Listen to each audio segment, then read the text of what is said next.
අපි දැනගන්න ඕනේ දත්ත ප්‍රරූප කියන්නේ මොනවද කියලා. එහෙනම් වළංගුද අවලංගුද කියන එක බලාගත්තට පස්සේ ඊළඟට අපි දත්ත ප්‍රරූප මොනවද කියලා දැනගන්න ඕනේ. මේ කීපයක් තියෙනවා අපි ඉගෙන ගන්න පැස්කල් යටතේ. ඉන්ටිජර් කියලා කියන්නේ ධන ඍණ නිකිල සංඛ්‍යා සඳහා. දශමිය තියෙනවා නම් අපි එකට රියල් කියන එක පාවිච්චි කරනවා. උදාහරණයක් 3.14. සත්‍ය අගයන් දක්වන්න අපි බූලියන් කියන දත්ත ප්‍රරූපය පාවිච්චි කරනවා.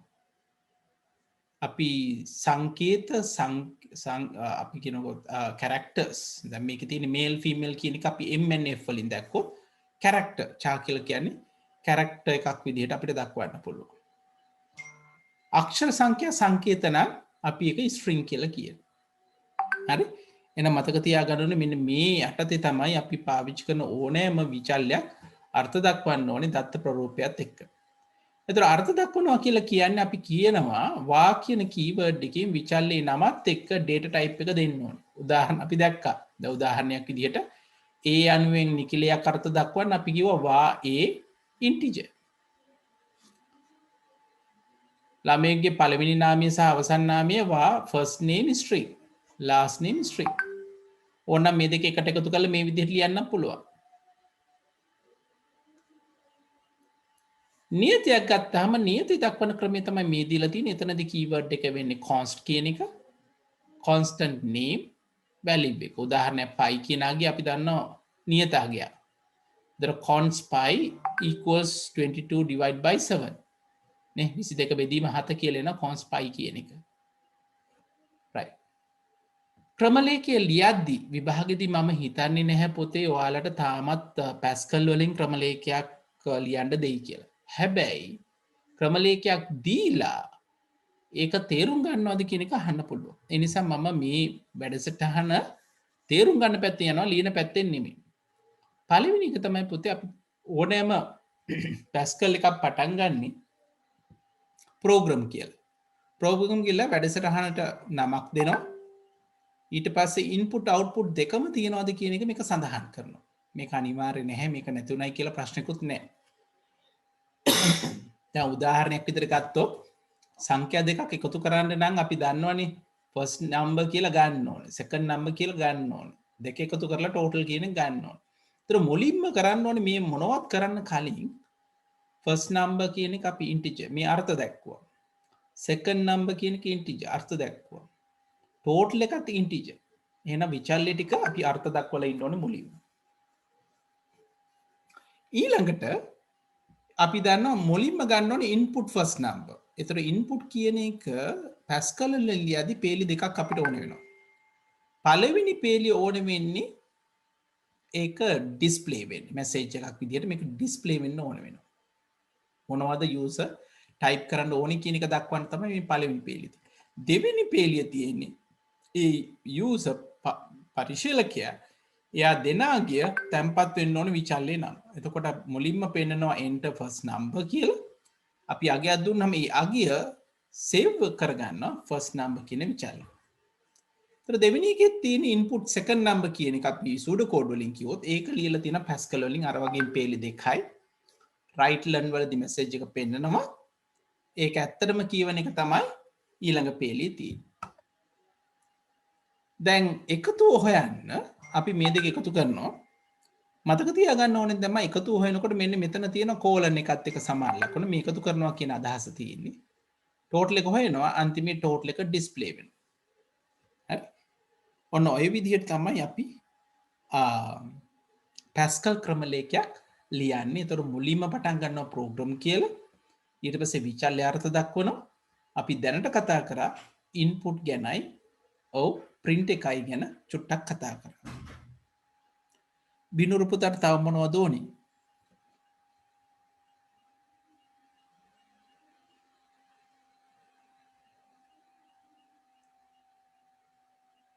සංකීර්ණ ඒවාත් ඕනද මීට වඩා අමාරු ඒවා?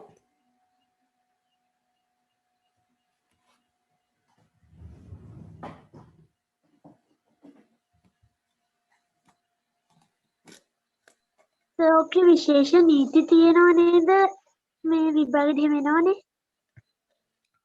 දූ එතනදී විශේෂ නීති කිව්වේ මොකක්ද කියන්නකෝ ඉස්සල්ලාම ඔයාට තේරෙන විදිහට.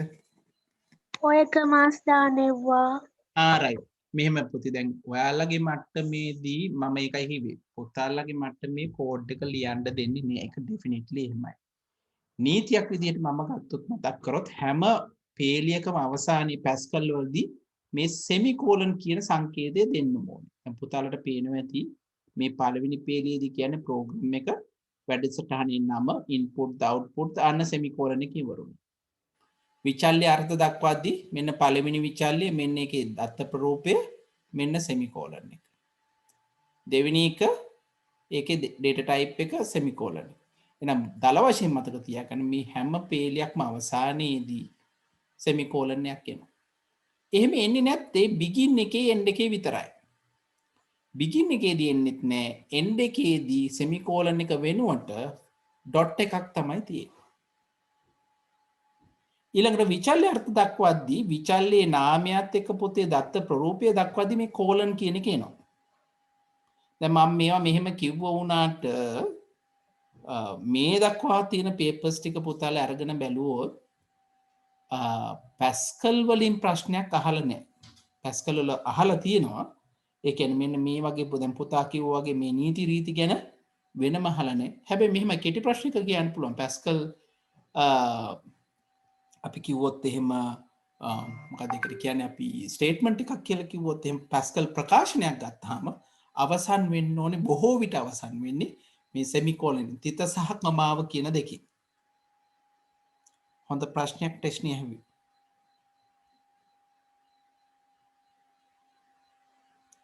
බිනෝර් පුතා මට කිව්වේ නෑ තාම මං ඉස්සෙල්ලා අහපු එකට. මීට වඩා සංකීර්ණ එකකුත් මම පැහැදිලි කරන්න ඕනද කියලා ඇහුවේ. මේ සෝන්න හොඳයි. එතකොට සර් මේ රයිට් කියන්නේ ඉන්පුට් නේ නෙමෙයි අවුට්පුට් නේ. ඔව් පුතේ මෙහෙමයි. දැන් ඉන්පුට් කියන්න තමයි මේකේ රීඩ් කියලා තියෙන්නේ. එතකොට රීඩ් කියලා තියෙනවා රීඩ් ලර්න් කියලා තියෙනවා. රයිට් කියලා තියෙනවා රයිට් ලර්න් කියලා තියෙනවා. මේකේ වෙනස තමයි රයිට් ලර්න් කිව්වොත් මේක මුද්‍රණය වෙලා ඊළඟ පේලියට යනවා. රයිට් කියලා තිබ්බොත් ඒ පේලියෙම තමයි ලියවෙන්නේ. ඒ කියන්නේ අපි රයිට් ලර්න් කියලා දුන්නොත් ඒ අදාළ දේ මුද්‍රණය වෙලා ඊළඟ පේලියට යනවා. රයිට් කිව්වොත් අදාළ දේ මුද්‍රණය වෙලා ඒ පේලියම තියෙනවා. හරි? ඒ කියන්නේ මේ වගේ එකක් ගත්තොත් මම මේ තව චූටි උදාහරණයක් දෙන්නම්කෝ මේකේ.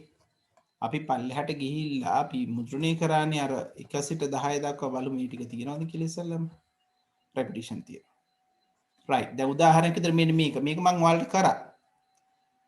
මේකෙදී පළවෙනි ක්‍රමයේදී මේ පළවෙනි එකේ තියෙන right learn 4i 1 to 10 do right learn I මෙහෙම කිව්වොත් ඩිස්ප්ලේ වෙන්නේ පල්ලෙහාට 1 2 3 ඔය විදිහට යනවා 10 වෙනකම් මේ right learn වෙනුවට right දුන්නොත් ඒක ඩිස්ප්ලේ වෙන්නේ මේ විදිහට 3 4 මගේ අකුරු හොඳ නෑ මේ mouse එකෙන් ලියන්න ඔය විදිහට පැහැදිලිද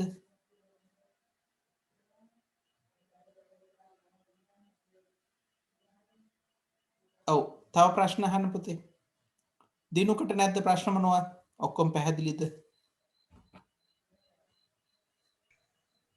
නෑ සර් දුල්මිනි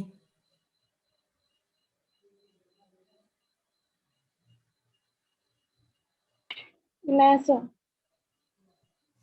ගයාෂා නෑ සර්. right හංසමාලා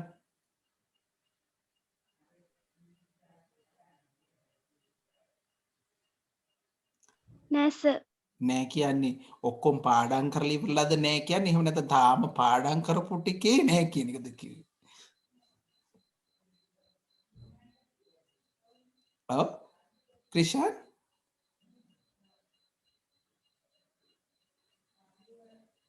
නදිත්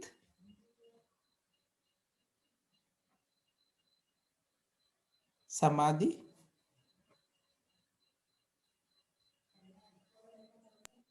නෑ සර්. ටෙස්නි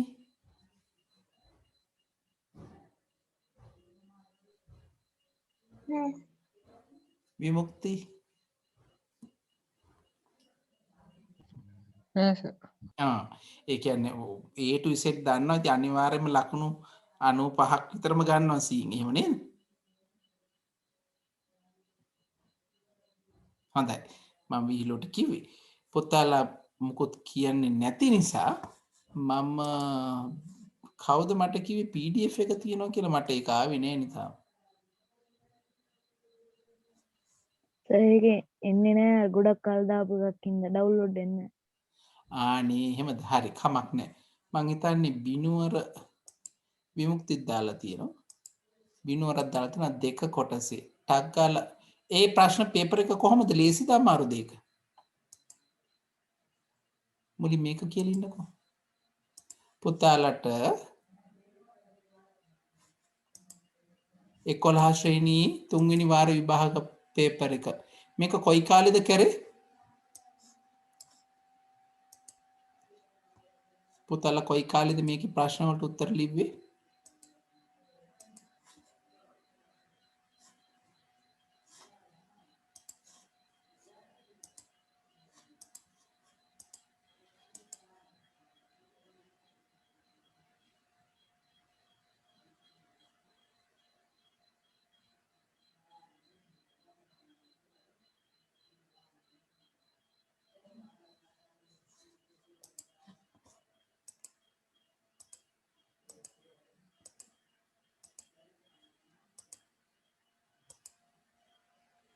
හොඳයි දෙක පේපර් එකේ මම 7 වෙනි ප්‍රශ්නේ කරනවා ඈ. පුතාලා මට කිව්වේ නෑ. නමුත් 7 වෙනි ප්‍රශ්නෙන් පටන් ගමු.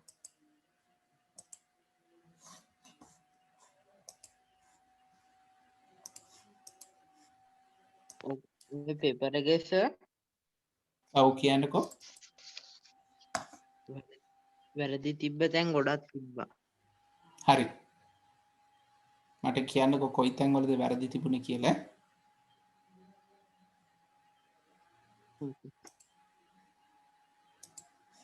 right. පළවෙනි එක දැන් ඔයගොල්ලෝ මේක කරපු එකනේ. ඔව් මට දැනගන්නත් එක කියන්න යන්ත්‍ර භාෂාව සහ ඇසෙම්බලි භාෂාවන් අතර දැකිය හැකි ප්‍රධාන වෙනස්කමක්. අපි භාෂා වර්ග 3ක් කතා කරා. යන්ත්‍ර භාෂාව කතා කරා, ඇසෙම්බලි භාෂාව කතා කරා, උසස් මට්ටමේ භාෂාවන් කතා කරා. ප්‍රශ්නේ අහනවා යන්ත්‍ර භාෂාව සහ ඇසෙම්බලි භාෂාව අතර වෙනස්කම. ඔව් පාඩම් කරලා මතක තියෙන අය කීම් බලන්න.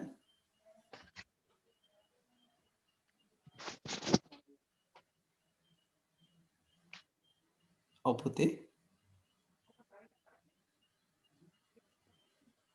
යන්ත්‍ර භාෂාවේ සංකේත වෙන්නේ මොනවද?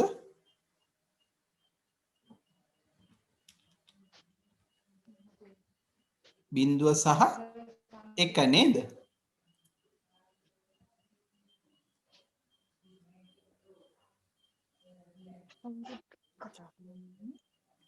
එතකොට යන්ත්‍ර භාෂාවේදී භාවිතා කරන සංකේතය වෙන්නේ එක හෝ බිංදුව.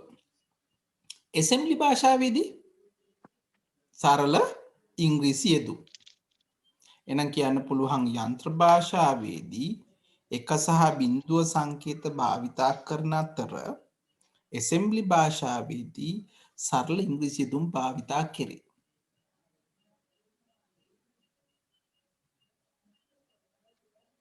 ඊළඟට අපි පරිගණකයේ පැත්තෙන් ගත්තොත් පරිගණකයට යන්ත්‍ර භාෂාව කෙලින්ම හරි ඒ කියන්නේ කිසිම කෙනෙකුගේ සහයෝගය නැතුව තේරුම් ගන්න පුළුවන්. අපි කිසියම් දෙයක් යන්ත්‍ර භාෂාවෙන් ලිව්වොත් පරිගණකයට ඒක ලේසියෙන් අඳුර ගන්න පුළුවන්. හැබැයි ඇසෙම්බලි භාෂාවෙන් ලිව්වොත් මොකද කරන්න වෙන්නේ අපිට?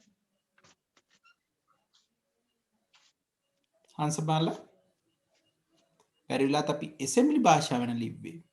පරිගණකයට මේක කෙලින්ම තේරෙනවද? නෑ ඇසෙම්බලර් එකක් මගින් මේ පරිවර්තනය කරගන්න. අන්න හරි. අපි කියනවා ඇසෙම්බලර් එක හරහා අපි මේ ඇසෙම්බලි භාෂාව පරිවර්තනය කරගන්න ඕනේ යන්ත්‍ර භාෂාව. එහෙනම් මම හිතන්නේ වෙනස්කම් ගොඩක් කියන්න පුළුවන්. මම ප්‍රශ්න චුට්ටක් වෙනස් කරලා අහනවා. අපි හිතමු උසස් මට්ටමේ භාෂා සහ යන්ත්‍ර භාෂාව අතර වෙනස්කම් ඇහුවොත්.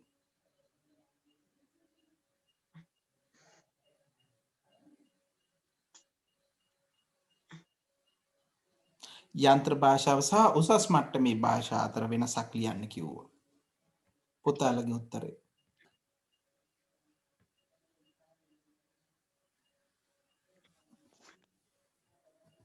ඔව් උසස් මට්ටමේ භාෂාවල තියෙන්නේ සරල යෙදීම්. ඒ කියන්නේ දෙක එකතු කිරීම තුන කෙලිම ලියන්න පුළුවන්. යන්ත්‍ර භාෂාවේ හැම දේම දිමේ සංඛ්‍යාවලින් දක්වන්න ඕනේ. ඊට පස්සේ පරිගණකයට යන්ත්‍ර භාෂාව කෙලින්ම තේරුම් ගන්නට පුළුවන්. හැබැයි උසස් මට්ටමේ භාෂා නම් පරිවර්තනය කරන්න ඕන භාෂා පරිවර්තක පාවිච්චි කරලා සම්පාදක එහෙම නැත්නම් අර්ථ වින්‍යාසක පාවිච්චි කරලා මේක පරිවර්තනය කරන්න ඕනේ යන්ත්‍ර භාෂාවට. ඊළඟට යන්ත්‍ර භාෂාවෙන් පරිගණක ක්‍රමලේඛයක් ගොඩනගද්දී ඔව් මේ දෘඩාංග පිළිබඳ හොඳ අවබෝධයක් තියෙන්න ඕනේ. හැබැයි උසස් මට්ටමේ භාෂාව එහෙම අවශ්‍ය වෙන්නේ නැහැ. එහෙනම් පොතල මතක තියාගන්න විභාගෙදී දැහුවොත් ඕනම පැත්තකට මේක කතා කරන්න හැකියාව තියෙනවා. right දෙක කොටසට යමු. net mini pocket mini මොකක්ද ඒ තියෙන්නේ? ket mini නේ. ket mini යනු කුෂිකර්ම භාණ්ඩ අලෙවි කරන ආයතනයකි. ඒ සඳහා නව නිපැයුම් කරුවන් 5 දෙනෙකු බඳවා ගැනීමට පවත්වන සම්මුඛ පරීක්ෂණයකින් සුසුකම් සපිරුණු 5 දෙනෙකු තෝරා ගැනීමට අදාළව ගොඩනැගූ ගැලීම් සටහනක් පහත දැක්වේ. right. මේක දීලා තියෙනවා 5 දෙනෙක් තමයි තෝරගන්න තියෙන්නේ. එතකොට මේකේ අගයන් මොනවද අපි දාගන්න ඕනේ කියලා.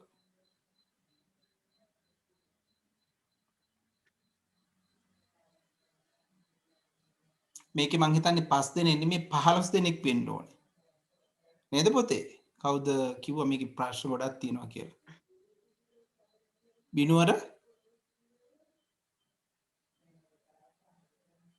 5 හරි 15 හරි තමයි එන්න ඕනේ මේකේ තියෙන විදිහට මට පේන විදිහට.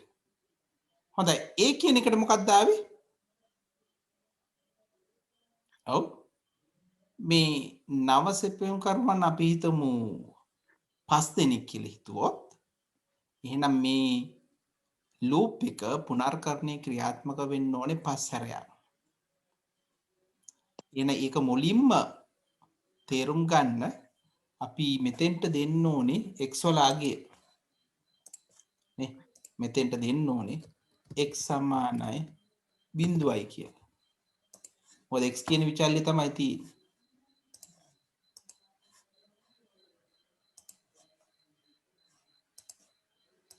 ඔව් x සමානයි 0යි. ඊට පස්සේ නම සැපයුම් කරු කඳවනවා. භාණ්ඩ සඳහා අපිට මුදල් ලබා ගත හැකිද? ඔව්. ඔව් නම් මොකද කරන්න ඕනේ කියලා තියෙනවා.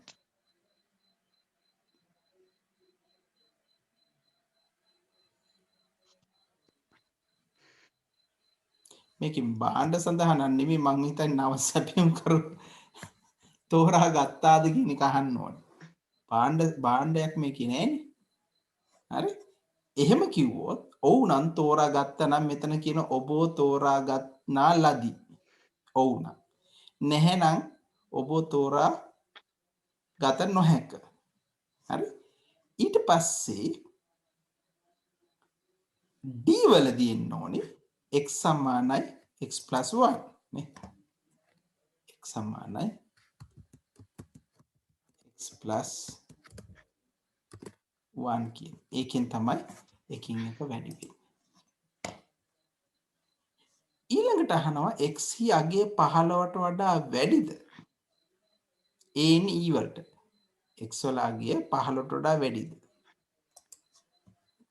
අපි කිව්වොත් c අගය 15ට වැඩිද?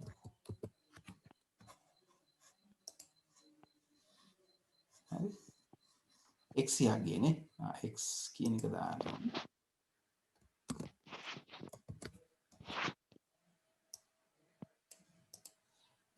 පහළට වැඩිද නැහැ කිව්වොත් තමයි උඩට යන්න ඕනේ. එහෙනම් f කියන එකට එන්න ඕනේ. නැත්ද? g කියන එක ඔව්. c කියන එක අපි කලින් කතා කරා ඔබ තෝරා ගන්නලදී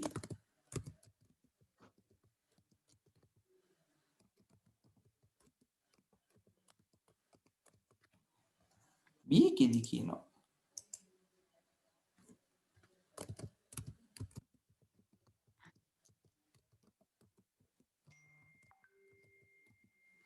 ඔබ තෝරාගත නොහැක කියලා. මේකෙදි බාන්න නෙමෙයි නම සපියුම් කරු තෝරා ගත්තාද කියන එකයි අහන්න ඕනේ. අත්පිට මුදල් කියලා එකක් එන්නේ නැහැ මෙතනදී. හොඳයි. අන්තිමට එනවා මෙතනදී අවසානයේ. අවසානයේ එනවා අන්තිමට. එහෙනම් ওই ටික තමයි මේ කොටසදී ඇවිල්ලා තියෙන්නේ. අපි ඊළඟ එකට ගියොත් ඒ කියන්නේ මේකේ තිබුණා මම දැක්කා පැස්කල් වලිනුත් කොටසක් අහලා.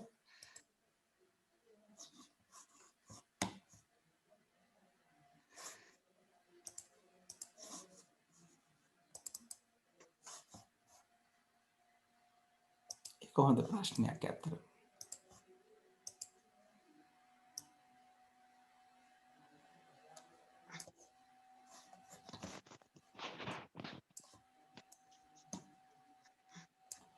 right. පවතින වසංගත තත්ත්වයේ හේතුවෙන් දීවර සංගමයක ලියාපදිංචි වෙළඳුන් 150 දෙනෙකුගේ නාමයන් ආරාවක් භාවිතයෙන් තැන්පත් කරනු ලබයි. ඒ සඳහා සැකසු ක්‍රම ලේඛනයේ කොටසක් පහත දැක්වේ. ප්‍රශ්න වලට පිළිතුරු සපයන්න. මොකද්ද කියලා තියෙන්නේ? වා fishmonger array 0 to 149. තර බිඳුව ඉඳන් 149 කියන්නේ බිඳුවත් එකතුව ගත්තොත් ඔක්කොම 150ක් ඉන්නවා. ඊට පස්සේ a කියලා තියෙන integer customer name string. එහෙනම් මේ දිගටම enter your name කියලා තියෙන එක read කරනවා. ඔක තමයි වෙන්නේ. ඔව් පළවෙනි ප්‍රශ්නෙට මට උත්තර කරන්න කියන්නේ මේකේ array එකේ නම මොකද්ද වෙන්නේ පුතේ? array එකේ නම.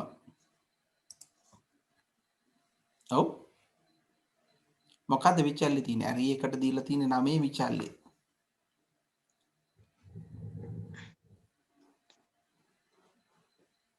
ඔව් ටෙස්ට්නි.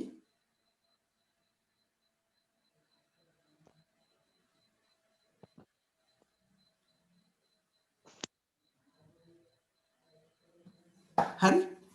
එහෙනම් අපි බලමු ආරාවේ නම එන්නේ මේකේ නම දීලා තියෙනවා. අවයව කීයක් තියෙනවද? ඔව් මේකේ අගයන් කීයක් තියෙනවද?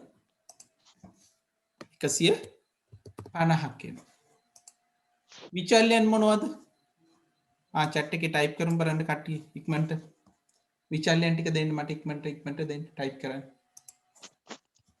මේ දීලා තියෙන ක්‍රම ලේඛයේ විචල්‍යයන් ටික මට type කරලා ඉවන්න.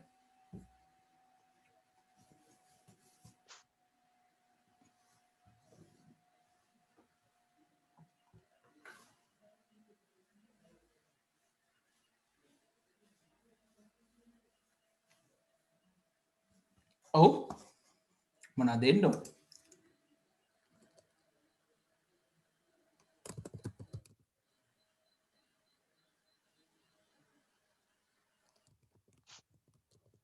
අපිට array එකත් විචල්‍ය මොකද array එකට දීලා තියෙන නමත් විචල්‍යයක් නේ. ඒක array විචල්‍ය. a නේ. ඕව තමයි උත්තර විදිහට එන්නේ. මෙහි විචල්‍ය සඳහා යොදා ඇති දත්ත ප්‍රරූප මොනවාද? මොනවද දත්ත ප්‍රරූප? ඔව් integer තියෙන string තියෙන. පුනර්කරණය භාවිත ආරම්භක අගය සහ අවසන් අගය. මේකේ ආරම්භකගේ බිඳුවයි අවසානගේ 149 ඕක තමයි අගයන්ට කියන්නේ.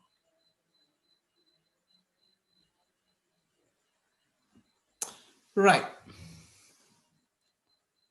තව එක ප්‍රශ්නයක් මට ඩිස්කස් කරන්න පුතාලට උවමනාව තිබුණා. එක තමයි ඒ පේපර් එකේ දීලා තිබ්බ එක්සෙල් ප්‍රශ්නේ.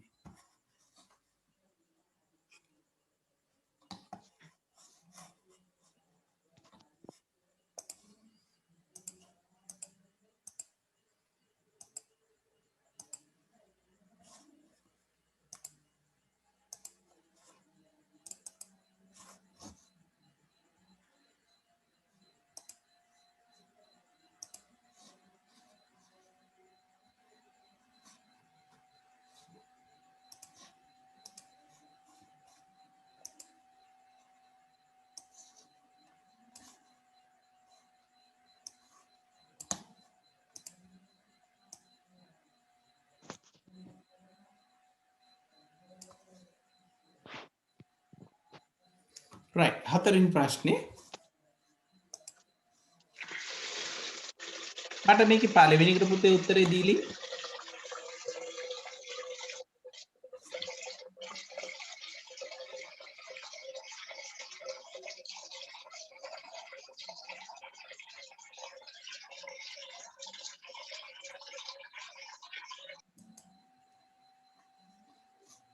right මේකේ පළවෙනි ප්‍රශ්නෙට උත්තරේ sorry හතරවෙනි ප්‍රශ්නෙට පුතේ උත්තරේ ලියමු. ඒකේ පළවෙනි කොටසට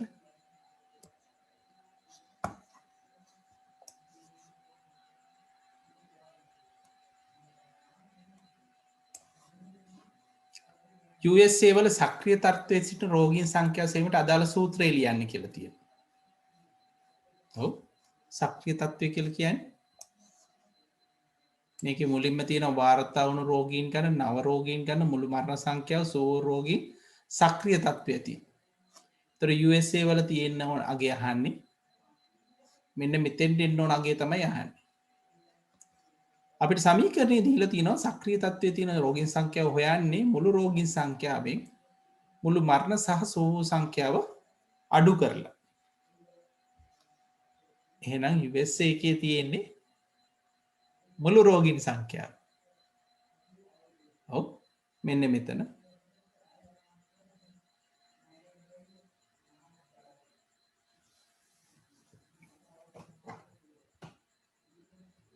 මුළු මරණ සංඛ්‍යාව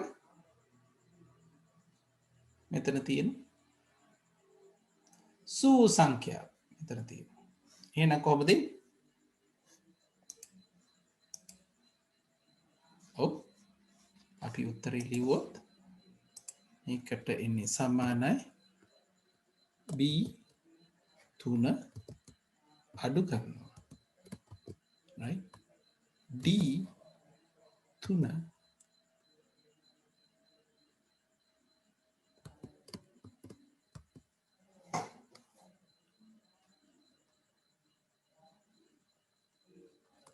e 3 එකතුව වෙන්නේ උඩින් දීලා තියෙනවා මේ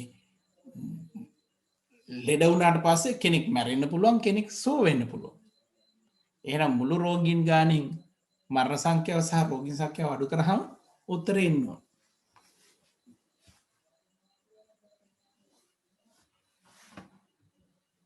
right හොඳයි මට උත්තර කීප දෙනෙක් කියලා තිබ්බා ගයාෂා හරි සමාධි හරි දුල්මිනි අතරමැද්දේ එකතු වෙන්න ඕනේ ඊටු ටික හරි ක්‍රිෂාන් හරි විමුක්ති හරි right ඊළඟ එකට යමු.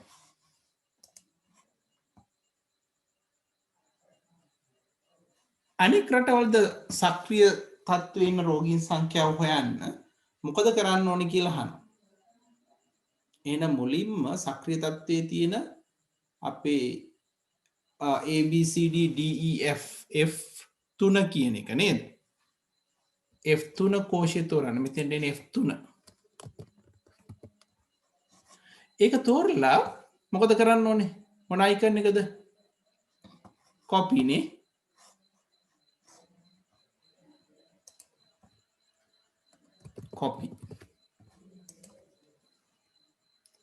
කොපි කරන්න මොනවද මේක දීලා තියෙනවා F 3 ඉඳන්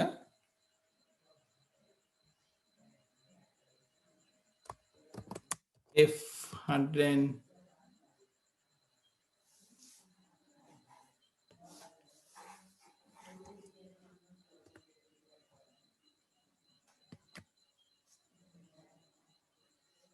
අවසානයේ ඉන්නේ කී දෙනවද 3 4 5 6 7 8 9 10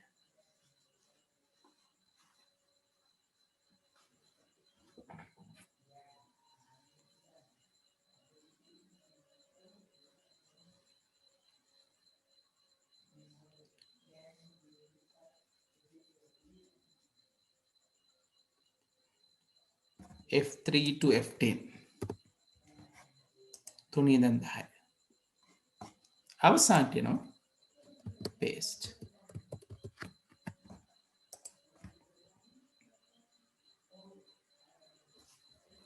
මට හරියට උත්තරේ වල තිබුණා විමුක්ති හංසමාලා දුල්මිනි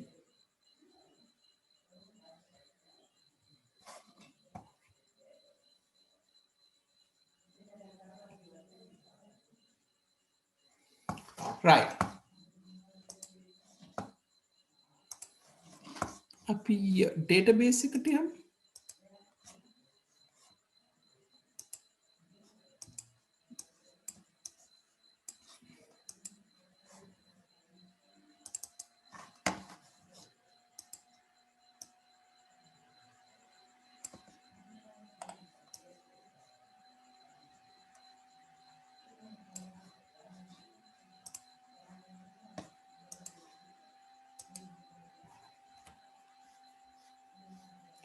right මේකේ උත්තර ටික මට ටග් ගාලා එවන්න පුතේ chat එකේ type කරමු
හොඳයි ලොකු ඔයාව එක තාම ඉන්නේ.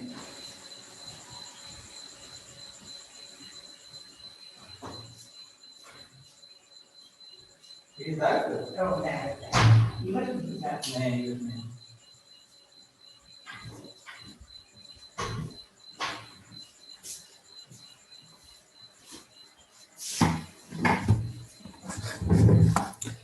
පොතේ මංගව තියෙන එක නම් අපැහැදිලි. Right, good.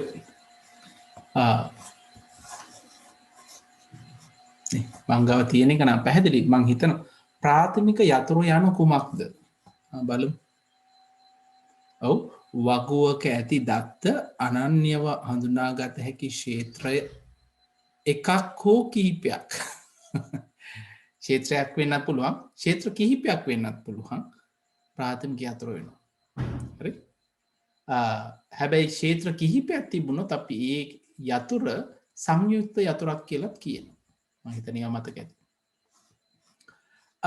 ප්‍රාථමික යතුර සඳහා වඩාත් යෝග්‍ය ක්ෂේත්‍ර. ඔව්. පළවෙනි එක ගත්තොත් ස්ටුඩන්ට් ID. දෙවෙනි එක ගත්තොත් course ID. ශිෂ්‍ය පාඨමාලා වගුව ගත්තොත් ස්ටුඩන්ට් ID එකයි course ID එකයි දෙකම. කියන්නේ අපි ගත්තොත් එහෙම ඔව්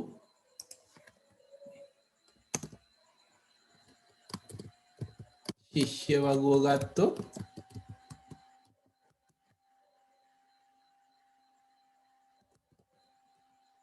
ඔව් STID වගේ මට පේන්නේ.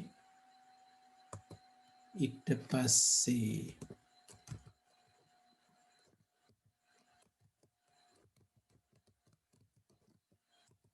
පාඨමාලා වගුවන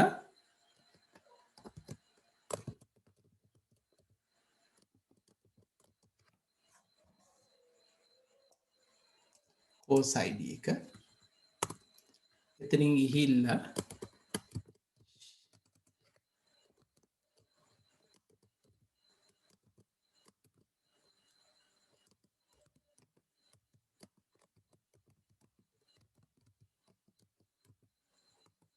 ශිෂ්‍ය පාඨමාලා වගුව ගත්තොත් ඔව් අපි කියනවා student ID plus course ID දෙකම එකතුව දාලා තියෙන එකයි.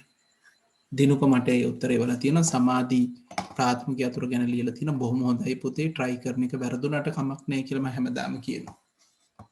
right. ඉහත වගුවල ඇති ආගන්තුක යතුරු දෙකක් අදාළ වගුවල නම්ද සමග ලියන්න. ආගන්තුක යතුරු අර්ථ දැක්වීම අපි කතා කරොත් වගු දෙකක් සම්බන්ධ ක්ෂේත්‍රයක් වන අතර එය සම්බන්ධන වන වගුවේ ප්‍රාථමික යතුර හා සම්බන්ධ වේ කියන එකයි අපි ආගන්තුක යතුරක් කියන්නේ. එතර පුතේ පළවෙනි ශිෂ්‍ය වගුව ගත්තොත් පොදු ක්ෂේත්‍ර තියෙන්නේ මේකද ස්ටුඩන්ට් ID තියෙනවා. ඒක ස්ටුඩන්ට් ID කියන එක මේ වගුවේ සහ මේ වගුවේ තියෙනවා. හැබැයි මේක සම්බන්ධ වෙන්නේ මේකේ ප්‍රාථමික යතුරත් එක්ක නෙමෙයි. ඒ වගේම තමයි පාඨමාලා වගුව ගත්තොත් course ID එක. ඒකත් පොදු වෙනවා ශිෂ්‍ය පාඨමාලා වගුවත් එක්ක. හැබැයි මේක සම්බන්ධ වෙන්නේ ශිෂ්‍ය පාඨමාලා වගුවේ ප්‍රාථමික යතුරත් එක්ක නෙමෙයි. ඒක නිසා ශිෂ්‍ය වගුව ගත්තොත් අපි ගත්තොත් ශිෂ්‍ය වගුව ආගන්තුක යතුරු නැත. පාඨමාලා වගුව ගත්තොත් ඒකෙත් ආගන්තුක යතුරු නැත. හැබැයි අපි ශිෂ්‍ය පාඨමාලාව ගත්තොත් ආගන්තුක යතුරු දෙකයි. එහෙනම් ශිෂ්‍ය පාඨමාලා වගුව ගත්තොත් මේකේ ස්ටුඩන්ට් ID කියන එක. ඒකෙම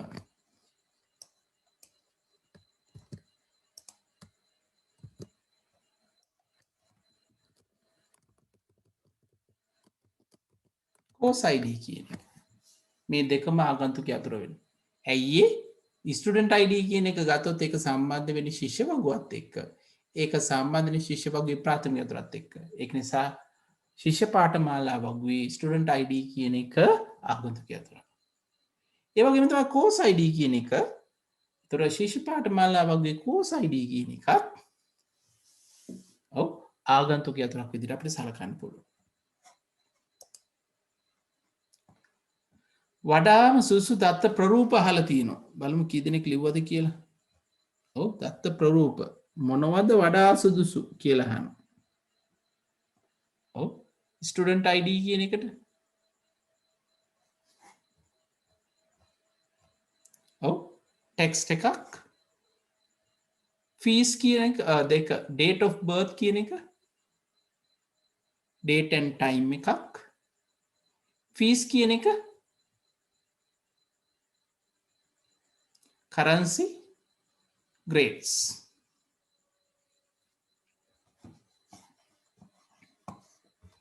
තොර ජෙන්ඩර් කිව්වහම චා කියන එක ගන්න පුළුවන් එක කැරක්ටර් එකක් කියලා හිතනවනම් මේකේ මේල් ෆීමේල් කියලා දීලා තියෙනවා. එතකොට ස්ට්‍රින්ග් විදියට එහෙම නැත්නම් ටෙක්ස්ට් විදියට තමයි ගන්න වෙන්නේ. කමලා මෙම ආයතන කොපමණ මුදලක් ගෙවා ඇද්ද? කමලා කොයිද කමලා ඉන්නේ? 003 අන්න මෙන්න ප්‍රමාණය. ඔන්න ඔයාලට හොයාගන්න පුළුවන්.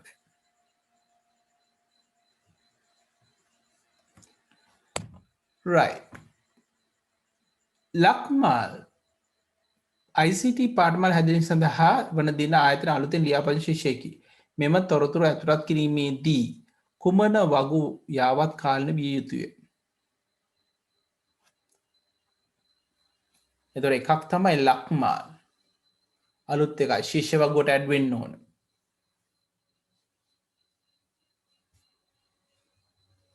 එතකොට මොන පාඨමාලාවද?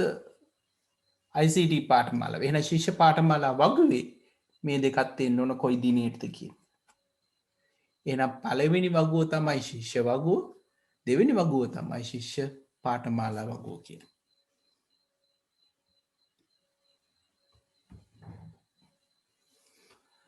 right. රෙකෝඩ් මං හිතන්නේ පුතාලට ලියන්න පුළුවන්. මම මේකේ කාලි ගන්නේ නැහැ. හොඳයි පුතේ. එහෙනම් පුතාලට වෙනත් මොනවත් අහන්න දේවල් නැත්තම් මම මෙතනින් නතර කරනවා. ඔව්. තාම මොනවා හරි පුතාලට දැනගන්න දෙයක් තියෙනවනේ චුට්ටක් කියන්න.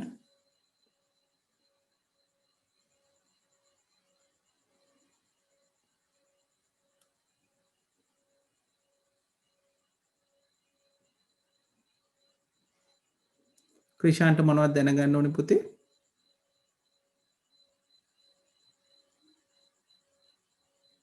Email sir. ඊමේල් වල මොනවද දැනගන්න ඕනේ? ඊමේල් එකක් BCS right. හරි good හොඳයි. ඊමේල් ගැන ඇහුවොත් පළවෙනියටම පුතාලා දැනගන්න ඕනේ ඊමේල් ඇඩ්‍රස් එකක් කොහොමද අපි අඳුරගන්නේ? දන්න කෙනෙක් කියන්නේ ඊමේල් එකක් අපි අඳුරගන්නේ කොහොමද?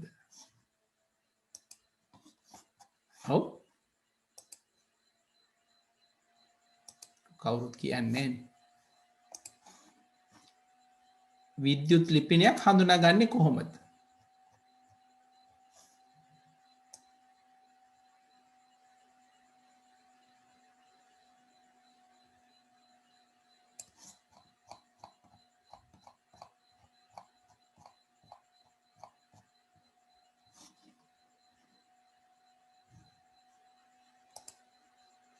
මට කියන්නේ නෑ කවුරු. right. විද්‍යුත් තැපෑලක් අපි සාමාන්‍යයෙන් අඳුරගන්න ක්‍රමේ තමයි මේ විද්‍යුත් තැපෑලක තියෙන කොටස් දෙකක්. මේ ඇට් කියන සලකුණට වම් අත පැත්තෙන් තියෙන එකට අපි කියන පරිශීලක නාමය කියලා. ඇට් සංකේතයෙන් ආපස් පස්සට තියෙන එකට අපි කියන වසම් නාමය කියලා. එහෙනම් මේ තියෙන එකේ අපේ ක්ලාස් එකේ නමට අදාළව නිර්මාණය කරපු ඊමේල් ඇඩ්‍රස් එක. හරි? ඊළඟට විද්‍යුත් තැපෑලක තියෙන්න පුළුවන් දේවල් මොනවද කියලා අහුවා. මතක තියාගන්න අකුරු තියෙන්න පුළුවන්, ඉලක්කම් තියෙන්න පුළුවන්, අන්ඩර්ස්කෝර් තියෙන්න පුළුවන්, ඩෑෂ් එක හයිපර්ටිල්ඩේ කියලා කියන. තියෙන්න පුළුවන් ඩොට් එක තියෙන්න පුළුවන්. දැන් උදාහරණයක් විදිහට ABC underscore lanka dash column col මම හිතන්නේ කොලම්බෝ කියන එක .city at එහෙනම් ඕක විභාගෙදී අහන්න පුළුවන් මොනවද වළංගු ඊමේල් හතරක් දීලා අහන්න පුළුවන් මොනවද වළංගු ඊමේල් ලිපින වන්නේ කියලා. right. සාමාන්‍ය අපි ඊමේල් එක නිර්මාණය කරලායි අදාළ තැනට ඇතුළු වුණාට පස්සේ පුතාලා දකිනවා ඉන්බොක්ස් එක. draft කියලා. send, spam, trash. ඉන්බොක්ස් කියලා කියන්නේ අපිට විද්‍යුත් ලිපි ලැබෙන තැන. අපිට ලිපියක් ඇවිල්ලා තියෙනවද කියලා බලන්න ඕන ඉන්බොක්ස් එක තමයි බලන්න. ඩ්‍රාෆ්ට් එක කියලා කියන්නේ අපි ඊමේල් එක ලියන්න ගත්තා හැබැයි ඉවර කරේ නෑ. තාම යවුවේ නෑ. සෙන්ඩ් කරේ නැත්නම් ඒක ඩ්‍රාෆ්ට් එකක් කියලා තමයි අඳුරගන්නේ. සෙන්ඩ් කියන එකේදී අපි යවපු ඊමේල් ලිපි තියෙනවා. ඊට පස්සේ ස්පෑම් ජන්ක් කියලා කියන්නේ අනවශ්‍ය ලිපි. සමහර වෙලාවට පුතේ ඕගොල්ලෝ දැකලා ඇති ඉන්ටර්නෙට් ගිහිල්ලා ඔයාලගේ ඊමේල් එකට කනෙක්ට් වුණාම ගොඩාක් ෆයිල් දකින්න. සමහරට ඔයා දන්නේවත් නෙමෙයි. මේවට අපි කියනවා ස්පෑම් එහෙම නැත්නම් ජන්ක් කියලා. ඒ වගේම තමයි අපි මැකුවොත් ඒ මැකප් එක කෙලින්ම ඉවත් වෙන්නේ. ඒක ට්‍රෑෂ් එහෙම නැත්නම් ඩිලීට් කියලා ෆෝල්ඩර් එක තමයි තියෙන්නේ. මොන බත් එකද?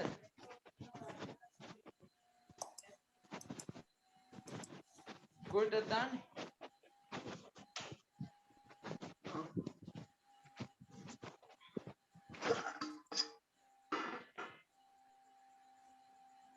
right. අපි ඊමේල් එකක් යවද්දී සාමාන්‍යයෙන් to කියන එකයි තමයි දාන්නේ. මාතෘකාවක් දෙනවා, ආමන්ත්‍රණයක්, බොඩි එකක් සහ කවුද මේ EB කියන තොරතුරත් ඇතුළත් කරලා තමයි අපි මේ ඊමේල් එක යවන්නේ. හරි? එක්කෙනෙකුට වඩා යවන්න ඕන නම් කමා දාලා මේකේ පාවිච්චි කමා එහෙම නැත්නම් සෙමිකෝලන් පාවිච්චි කරලා ලිපින ගොඩක් දෙන්න පුළුවන්. එහෙනම් මෙතන to කියන තැන අපිට එක්කෙනෙකුට වඩා දෙන්න ඕන එක්ක කමා දාලා එහෙම නැත්නම් සෙමිකෝලන් එක දාලා වැඩි ප්‍රමාණයකට යවන්න හැකියාව තියෙනවා. හරි? ඊළඟට මම යවන එක ගත්තොත් මම යවන ලිපිය ගත්තොත් ඒකේ පිටපතක් කාට හරි එන්න ඕන. උදාහරණයක් මම මේකෙම වෙනස් කරන්න. මම මෙතන දැම්මොත් CC කියලා. මං කියන pahana@gmail.com කියලා CC කරොත් මේ යවන එකේ පිටපතක් පහන එකටත් ලැබෙනවා. හරි?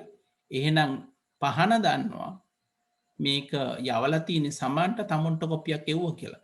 සමන් දන්නවා මේ ඊමේල් පිටපත පහනටත් යවලා තියෙනවා කියලා.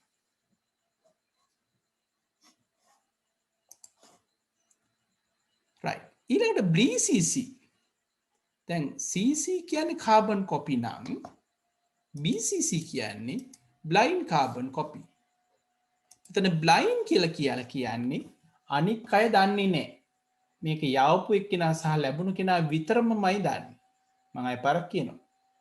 මේක දන්නේ යවපු කෙනා සහ ලැබුණු කෙනා පමණමයි. හරි? දැන් උදාහරණයක් විදිහට මම මේක දුන්නොත් එහෙම ඔව් මං කියනවා BCC.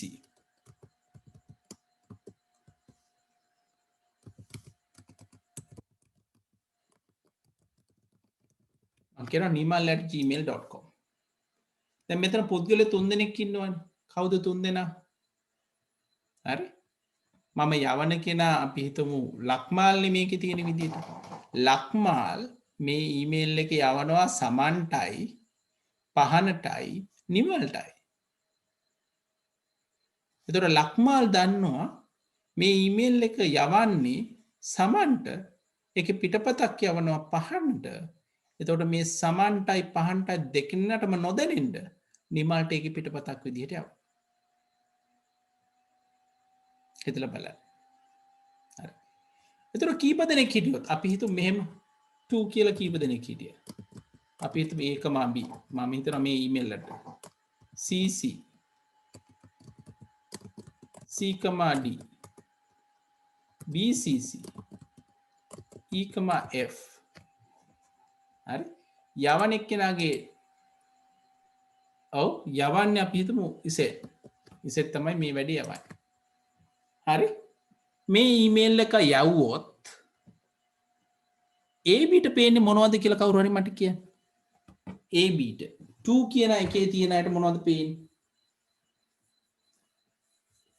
ඒ දන්නවද බීට මේ කියවුවා කියලා? මොකද හිතන්නේ? 2 වල තිබ්බොත් ඒ දකින්නවද බීට යවුවයි කියලා? ඔව් දකින්න. එහෙනම් මතක තියාගන්න. 2 වල ඉන්න දෙන්නට පේනවා එයාලට තමයි මේකේ වල තියෙන්නේ කියලා. තව දෙයක් එයාලට පේනවා ඒකේ පිටපතක් CD වලට ගිහිල්ලා තියෙනවා කියලා පේනවා. හැබැයි AB කියන දෙන්නා දන්නේ නැහැ මේකේ පිටපතක් EF-ටත් යවුවා කියලා. ඒක BCC නිසා. ඒ වගේම තමයි CD හිතුවොත් ඔව් කාබන් කොපි ඉන්න අයටත් පේනවා කාටද මේක යවලා තියෙන්නේ ABට යවලා තියෙන්නේ කියන C සහ D දැනගන්න. හැබැයි E දන්නෙත් නැහැ E ගැන දන්නෙත් නැහැ F ගැන දන්නෙත් නැහැ. E ගත්තොත් E දන්නවා මේක යවලා තියෙන්නේ ABට පිටපත ලැබිලා තියෙන්නේ CDට මට මේක කොපියක් එවලා තියෙනවා කියලා. E හැබැයි දන්නේ නැහැ මේකේ පිටපතක් F-ටත් යවුවයි කියලා. F-ටත් එහෙමයි.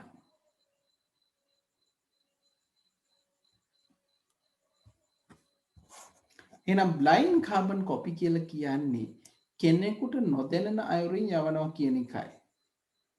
ඒතර කෙනෙකුට නොදැනෙන අයුරින් යවනවා කිව්වහම ඒකේ අදහස ඒකේ පිටපත තමුන්ට විතරක් ලැබුණා කියන එකයි. දැන් මම අර කලින් කිව්ව එකේ අපි යවන්නේ ABට නම් කොපි කරන්නේ CDට නම් එහෙනම් BCC කියන එකට අපිට ගන්න වෙන්නේ EF කියන දෙක. හොඳයි. තාම මොනවද පුතේ ක්‍රිෂාන් ඕනේ එතන BCC පැහැදිලිද දන්නේ නැද? right ඔව් හරි හරිද පුතේ right තව ඒ වගේ මොනවද තියෙන පුතේ ඔයාලට නොතේරිච්ච තැන්?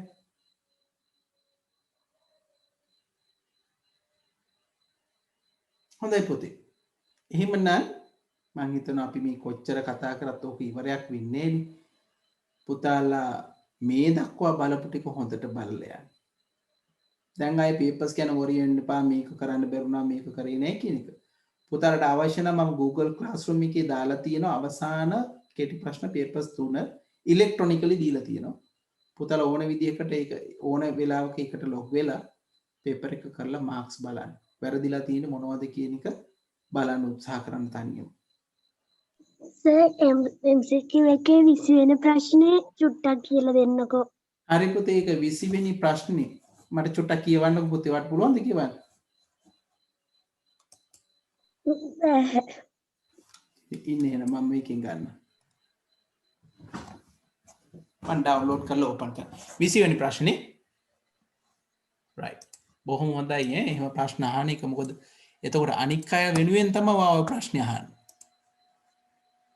right. මට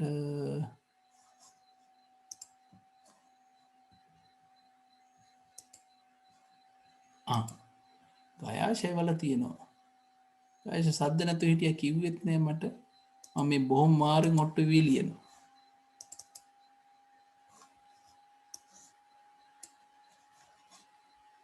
ඈ ගයාශ කිව්වනම් මම ඕපන් කරනවානේ. right. ඉන්න මම ෂෙයා කරන්න.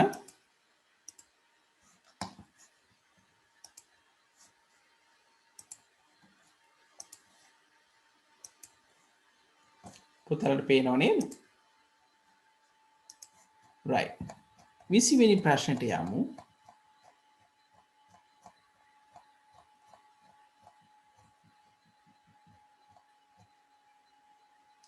right පහත දැක්වෙන විද්‍යුම් පැතුරුම් භාවිතා කර 20 සහ 21 ප්‍රශ්නවලට පිළිතුරු සපයන්න කියලා දීලා තියෙනවා.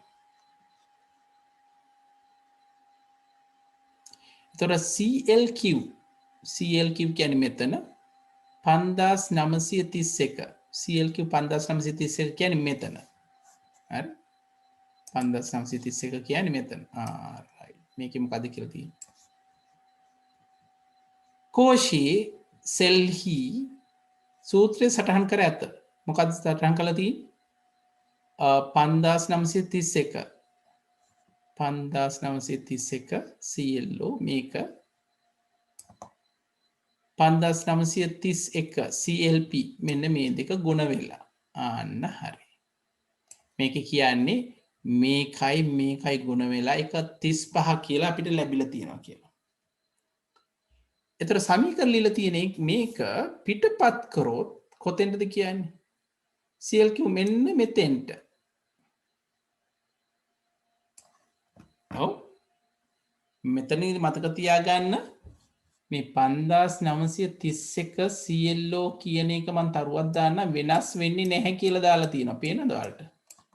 මේ ඩොලර් මාක් එක ඉස්සරහා දාලා තියෙන. ඒ කියන්නේ පේරිය වෙනස් වෙන්න බෑ. එහෙනම් මේක වෙනස් වෙන්නේ නැහැ. එහෙනම් මේකත් එක්ක ගුණ වෙන්නේ මොකද්ද? ඊළඟ පේලියට ගියොත් මේක වෙනස් වෙන්නේ. හැබැයි මේකෙකින් වැඩි වෙනවා. එතකොට ගුණ වෙන්නේ මේකයි. එහෙනම් 5යි ගුණත කරොත් මොකද්ද කියලා එන්නේ අහන්නේ. හරි. කොපි කරේ නම් එකේ එන්න ඕනේ 25. එහෙනම් 5932 25 තමයි උත්තරේ. මොකද 5 වරක් 5 ඒක තමයි උත්තරේ එන්න ඕනේ. ඊළඟ මේක එකක් පල්ලෙහාට ගත්තොත් CLO 5931 වෙනස් වෙන්න බෑ. ඒක හරි. ඊට පස්සේ ඊළඟ තියෙන එක CLP 5931 එකක් පල්ලෙහාට 32 වෙනවා. 32 වෙනවා කියන්නේ මේ එකක්වත් නෙමෙයි. මෙන්න මේක. එහෙනම් උත්තරේ පළවෙනි එක වෙන්නේ. ටෙස්නි හරිද දූ? පැහැදිලිද? නැත්නම් මම තවත් හරියක් පැහැදිලි කරන්න ඕන. හරි සේක හරි වගේ. හරිද කියලා බලන්න මේ අහලා තියෙන්නේ. නෑ ඒක කොහොමද තේරුන්නේ? හරි පුතේ හරි බොහොම හොඳයි. right තව මොනවද පුතේ වගේ ප්‍රශ්න තියෙන්නේ?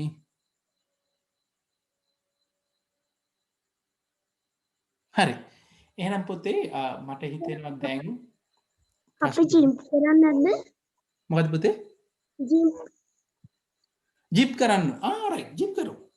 ජිම් වල මොනවද ඕනේ පුතාට? කලින් සතියේ මම අහලා තිබ්බනේ. right. එන්නේ යන්නේ ජිම් වලට. ජිම් වල මොනවද ඕනේ කියලා කියන්නේ?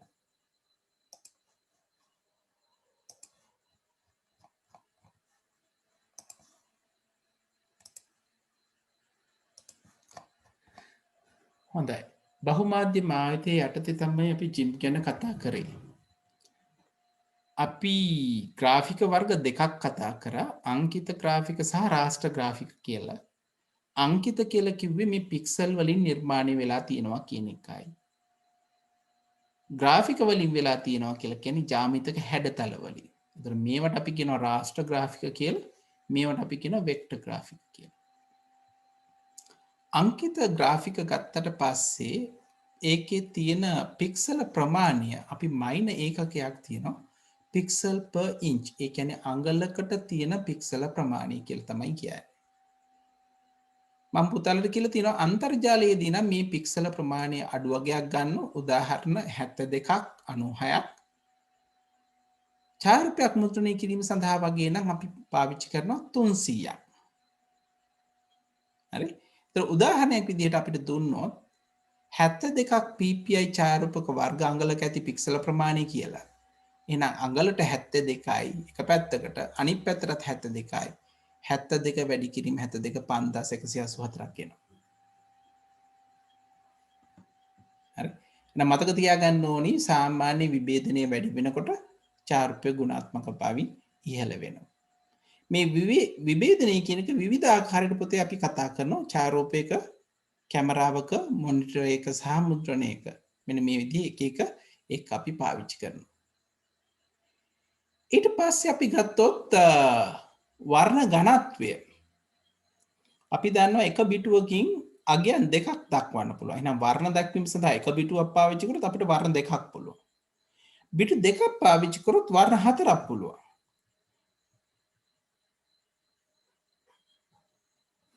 හරි?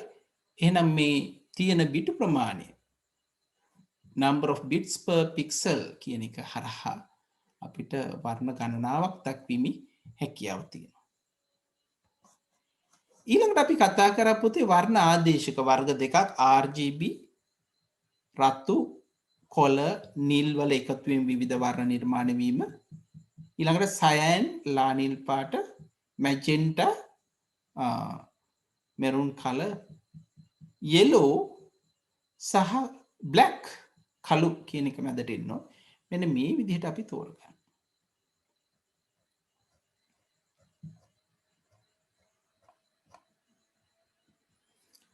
හොඳයි.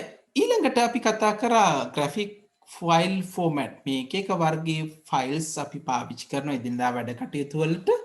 ඒතර graphic වෙලාදී අපි graphics files හදලා save කරනකොට ඒක lossless compression හානි නොවන සංකෝචනයක් හරි හානි වන සංකෝචනයක් හරි වෙනවා.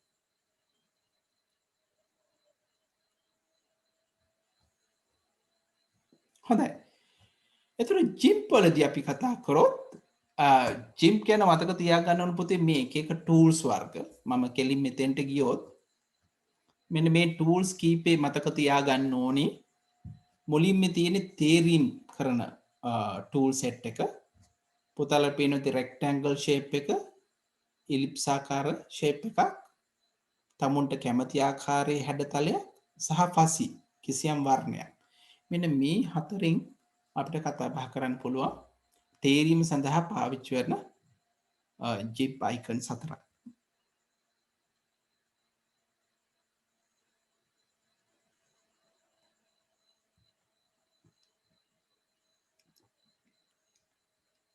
ටෙස්ට්නි දුවට ඕනේ GIMP වල මොන ටිකද මේකේ තියෙන කමාන්ඩ්ස් ටිකද එහෙම නැත්නම් කමාන්ඩ්ස් සාමාන්‍යයෙන් අහන්නේ වැඩිපුර කොයි වගේ දෙන්නද? ගොඩක් වෙලාවට GIMP වල අහන දේ තමයි මේ සංකේත දෙන්න පුළුවන්. වැඩිපුරම අහන්න පුළුවන් මෙන්න මේ ටික. ඒ කියන්නේ rectangle, ellipse, free, fuzzy. මේ fuzzy කියලා කියන්නේ කිසියම් වර්ණයක් පාවිච්චි කරලා ඒ අනුව අපිට තෝරගන්න පුළුවන්. මේක අපි කැමති හැඩතලයකින් ගන්නවා නම් මෙන්න මේ ටික අනිවාර්යෙන්ම අහන්න. ඊට පස්සේ මේ අන්තිමට තියෙන්නේ අර කරන විදිහේම ඔව් ප්‍රැක්ටිකල් එව්ව එහෙම අහනවද? සාමාන්‍යයෙන් අහලා නෑ පුතේ. මේ දක්වා අහලා නෑ GIMP වලදී. GIMP වලදී අහන්නේ ඒගොල්ලෝ දැනට අහලා තියෙන්නේ මොනවද මේ icon ඒවෙන් මොනවද වෙන්නේ කියන එක විතරයි.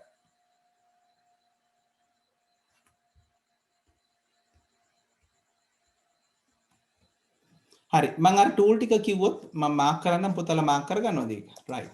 මෙන්න මේ ටික බලාගෙන යන්න මේ මෙන්න මේ ටික අනිවාර්යෙන් බලන්න ඕනේ. විභාගේ පැත්තෙන් ගත්තොත් right ඊට පස්සේ move tool එක crop tool එක මේවා අනිවාර්යෙන් බලන්න. text එක buckled field එක blend එක සහ pencil එක මේක නම් අපිට එකට මාරු කරන්න පුළුවන්.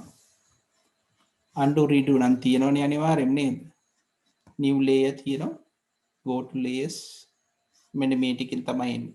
මම ඒක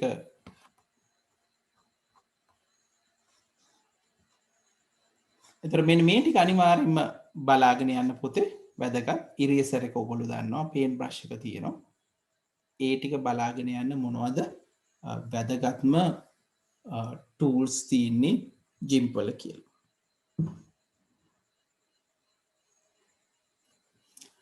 හරි ටෙස්ට්නි අය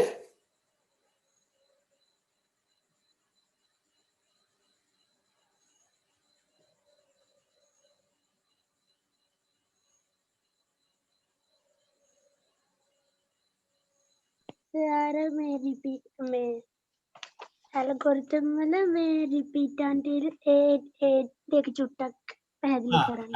බොහොම හොඳයි පුතේ ප්‍රශ්නේ. right අපි එහෙනම් යමු repeat until එකට. හරි.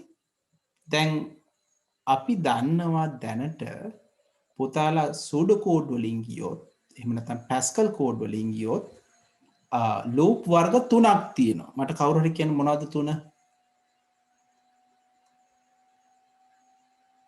අනුක්‍රමණය වලනේ පුරන. නෑ ඒ ටික නෙමෙයි පුතේ මම කියන්නේ ලූප්ස් පුනර්කරණ වර්ග 3ක් තියෙනවා. ඔව් while loop එක තියෙනවා. තව ඔව්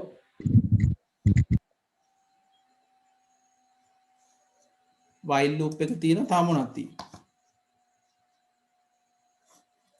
do while තියෙනවා. දැන් උදාහරණයක් විදිහට while මම මේ 1 සිට 10 දක්වා සංඛ්‍යා මුද්‍රණය වෙන්න ලියන්න යන්නේ. 1 ඉඳන් 10 වෙනකම්. while loop එකෙන් ලිව්වේ කොහොමද සූඩෝ කෝඩ් එක මතක් කරමු. කොහොමද මතක් කරේ? අපි n සමාන 1 කිව්වොත් while n කුඩයි හෝ සමානයි 10 print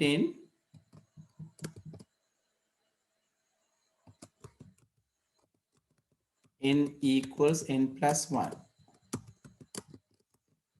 කොහොමනේ අපි කරේ? මේකෙදි වෙන්නේ මොකද්ද? මේක සත්‍ය වුණොත් තමයි ක්‍රියාත්මක වෙන්නේ. සත්‍ය වුණොත් තමයි ක්‍රියාත්මක වෙන්නේ. තව එකක් ඔය වගේම තියෙනවා do while. do while කියලා කියන්නේ ඒක මම ලිව්වොත් මෙහෙම ලියගේ n සමාන 1යි do එතන කන්ඩිෂන් එකක් නැහැ. print n equals n plus 1 n do then while n less than or equal to 10. මොකද වෙන්නේ බලන්න. n එකයි ලූප් එක ඇතුළට යනවා එක print වෙනවා එකට එකක් ඇතුළට යනවා 2යි 2 10ට කුඩා හා සමානද? ඔව් අන්න උඩට යනවා. පැහැදිලිද? ওই විදිහට ගියොත් 1 ඉඳන් 10 වෙනකම් print වෙනවා. එහෙනම් මේ දෙකේ මතක තියාගන්න මේ කන්ඩිෂන් එක සත්‍ය වුණොත් තමයි while loop එකේදී වෙන්නේ අනිවාර්යෙන් සත්‍ය වුණොත් තමයි ක්‍රියාත්මක වෙන්නේ. ඕකම අපිට ලියන්න පුළුවන් repeat until වලින්. අපි ලියන n සමාන 1යි repeat print n equals n plus 1 until n greater than 10. දැන් බලමු මොකද වෙන්නේ කියලා. n එකයි එක print කරා 1 1 2යි 2 10ට වඩා විශාලද? නැහැ. එහෙනම් යනවා අන්න repeat until එකේදී පුනර්කරණය සිද්ධ වෙන්නේ මේක අසත්‍ය වුණා. එහෙනම් මේකෙදී n වල අගිය අපි ගත්තොත් එහෙම ඔව් 10ට වැඩිද කියලා බලන්න. එහෙනම් එක આવොත් එක print වෙනවා 1 1 2යි 2 10ට වැඩිද? ඔව් 2 print වෙනවා 2 1 3. ওই විදිහට යනවා. අපි හිතමු print 9 9 print වුණා 9 1 10යි 10 10ට වඩා විශාලද? 10 10ට විශාලද? නැහැනේ. 10 10ට වඩා විශාලද? නෑ. එන අය පරක් යනවා. 10 print වෙන 10 11 10ට වඩා විශාලද? අන්න ඔව් කියලා එනවා. එහෙනම් මතක තියාගන්න. while loop එකේදී ක්‍රියාත්මක වෙන්නේ කොන්දේසිය සත්‍ය වුණා.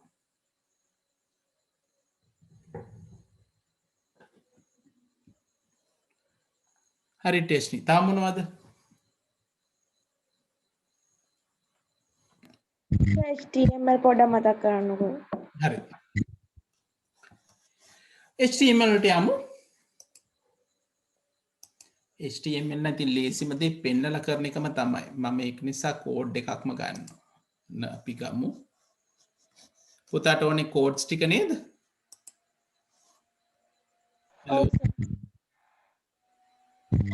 හරි. කෝඩ්ස් ටික ටක් ගාලා මතක් කරමු එහෙනම්. මම මේකෙදී මේක අයින් කරනවා අපි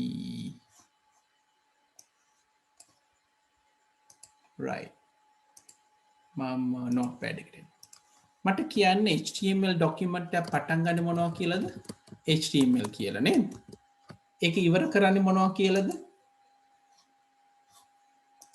ඔව් /html කියලා මේ HTML ඩොකියුමන්ට් එකක් ඇතුලේ කොටස් දෙකක් තියෙනවා මොනවාද කොටස් දෙක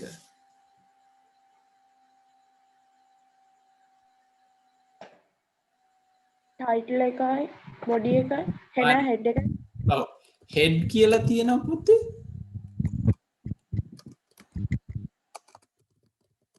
ඊට පස්සේ ඒක ඇතුලේ තියෙනවා බොඩි කියලා එක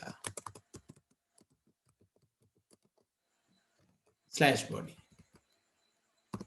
එතකොට හෙඩ් එකේ තියෙන එක දෙයක් තමයි අපි අර කතා කරේ ටයිටල් කියන එක මාතෘකාව කියන එක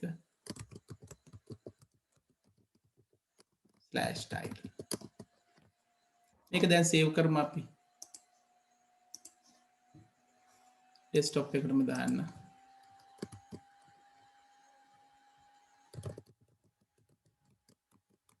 මම එක ටෙස්ට් කියලා සේව් කරා හරි ටෙස්ට් කියලා සේව් කරා ඔන්න ඩබල් ක්ලික් කරා මම එක පැත්තකට ගත්තා මේකත් ගත්තා මේක තව පැත්තකට ගත්තා ස්ක්‍රීන් ෂෙයා එකේදී මම තෝරගන්නවා මේ දෙකම දැන් පුතාලට පේනද එක පැත්තක මගේ කෝඩ් එක තියෙනවා අනෙක් පැත්තේ my web page කියලා මේ මාතෘකාව විතර තියෙනවා මැද මොනවත් නැහැ එහෙනම් අපි බොඩි එකේ ලියන දේ තමයි පෙන්නන්නේ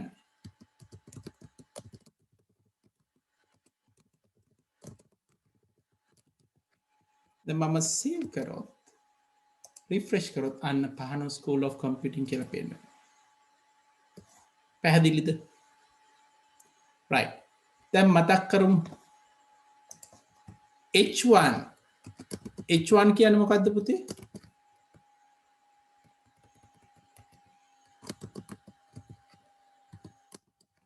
ඔව් h1 කිව්වොත් මොකද වෙන්නේ heading 1 වෙනවා මේ heading 1 කියන එක අපි දිගටම ගියොත්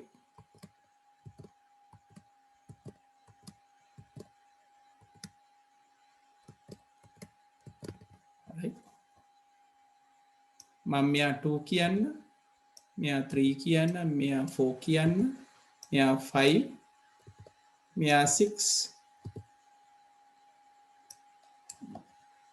මෙයා 2 මෙයා 3 මෙයා 4 මෙයා 5 මෙයා 6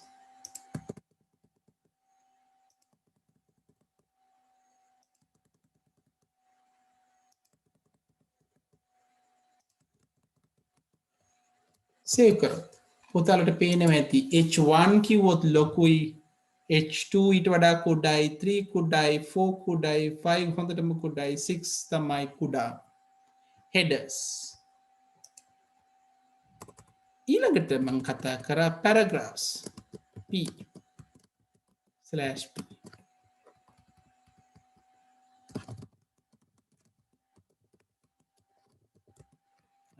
ඔය විදිහට මම මේක copy කරගෙන ගියොත්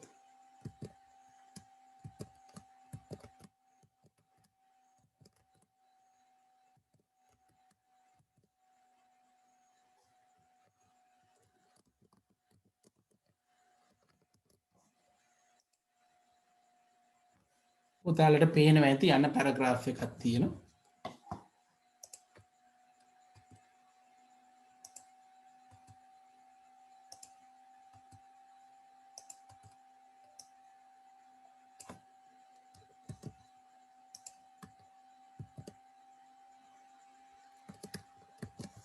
ඔන්න පැරග්‍රාෆ් එක P වලින් කියන්නේ පැරග්‍රාෆ් කියන එක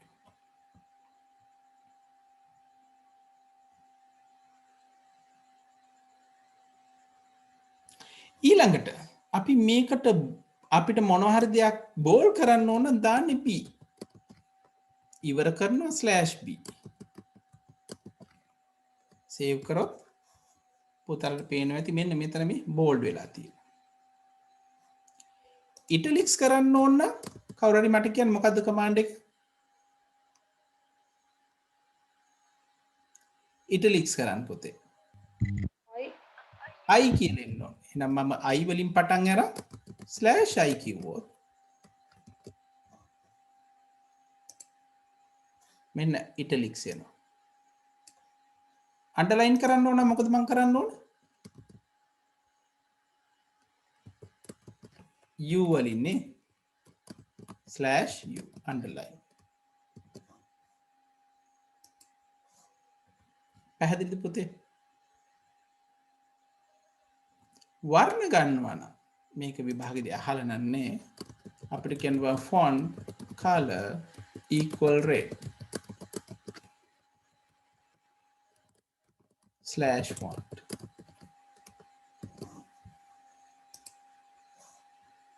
පැහැදිලි පුතේ මෙන්න මෙතන ආව මේ රතු පාට එහෙනම් bold italics underline කියන එක කතා කරා අපි ඊට පස්සේ මේවල තියෙන properties මම කියනවා align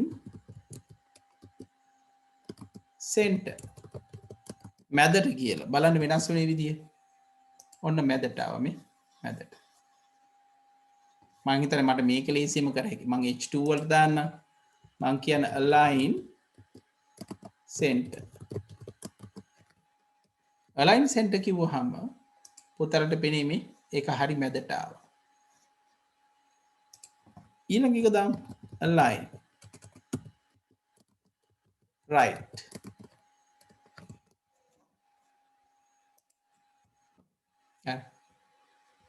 ඒ වගේම align කියන එක අපි justify කිව්වොත් දෙපැත්ත එක හා සමාන වෙනවා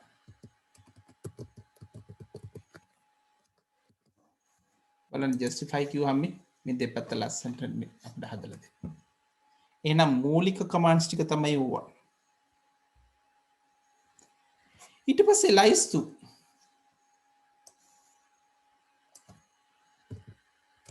අපි ලයිස්තු ගත්තොත් ලිස්ට් වර්ග කීපයක් අපි කතා කරා එකක් තමයි ordered list පටන් ගන්න OL වලින්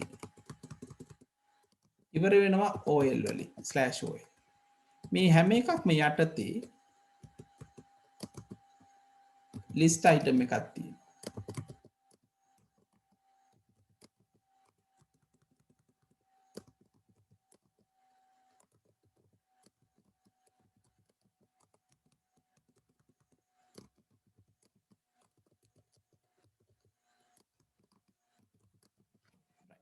එහෙනම් මේ OL වල වෙන්නේ OL කියන්නේ ordered list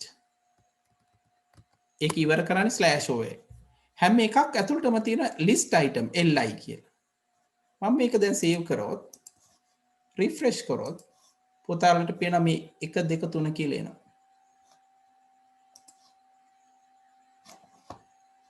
හරි 1 2 3 කියලා එනවා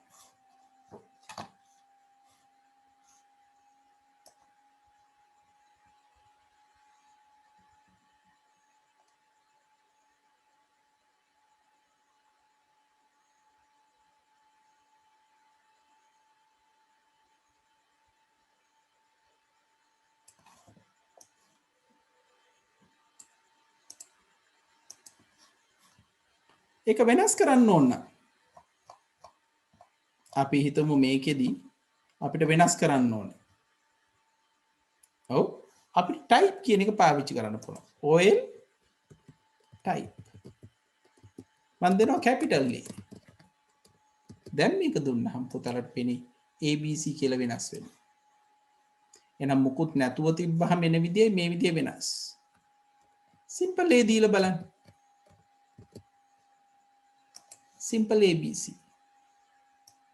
simple I බලන්න roman numerals වලින් ඔව් අපිට එන මේ විදිහට capital I දුන්නා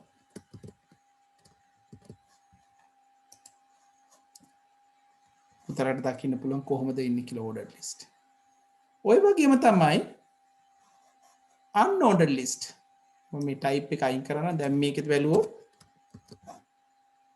ඔහම තමයි මේ OL කියන එක මම U කරොත් මේක unordered list එකක් වෙනවා. save කරලා refresh කරොත් ඔතලට පේන ඇති සංකේතය වෙනස් වෙලා එනවා. මේකෙදි again කීපයක් දෙන්න පුළුවන්. අපිට පුළුවන් type circle කියලා දෙන්න.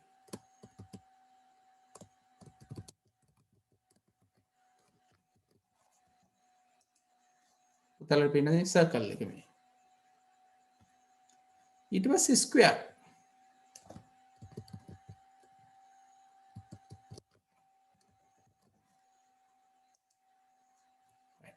ඔය විදිහට අපිට ලයිස්තු ගැන කතා කරන්න පුළුවන්. ඊට පස්සේ images අපිට අවශ්‍ය image එකක් තෝරලා දානවා නම් අපිට ගන්න පුළුවන්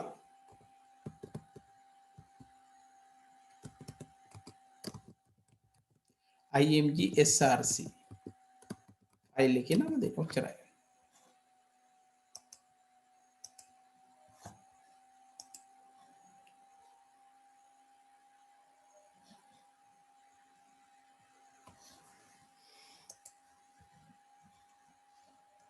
එතකොට මේකට අපි ඉමේජ් එකක් දාමු. මම පේන්ට් එකෙන් ටක් ගාලා එකක් ගන්නම්. පේන්ට්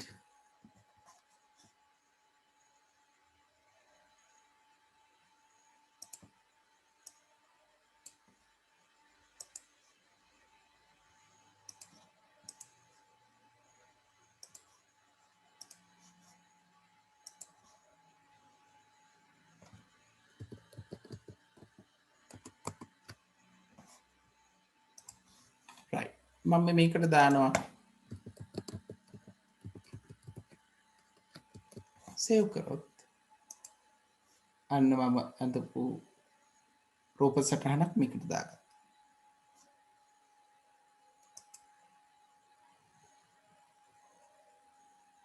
හොඳයි එහෙනම් right basics ටික ඉවරයි පුතේ.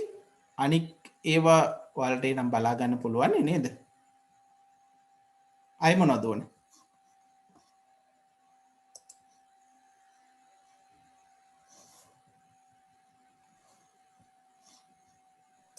වලාකුළු පරිගණකය ඕකේ වලාකුළු පරිගණනය කියලා කියන්නේ පුතේ cloud computing කියන එක. වලාකුළු පරිගණනය කීමේදී අපි අදහස් කරන්නේ අන්තර්ජාලය හරහා දුර ඇති තවත් තැනක ඇති තියෙන පරිගණකයක් හරහා අපේ කටයුතු සිද්ධ කරන එක. උදාහරණයක් මම කිව්වොත් පුතේ අපි සාමාන්‍යයෙන් කරන්නේ Word අපි install කරගන්නවා අපේ machine එකට නේද? කරලා වැඩ කරනවා. එහෙම නැතුව cloud computing හරහා ඔයගොල්ලන්ට අන්තර්ජාලය හරහා browser එකක් පමණක් පාවිච්චි කරලා order එක දාන්න පුළුවන්.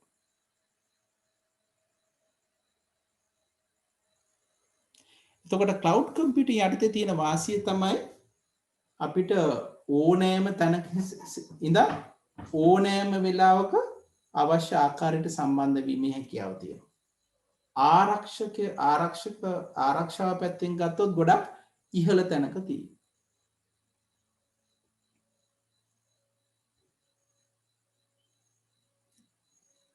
හොඳයි පුතේ. තව මොනවද ඕනේ එහෙම නෝ?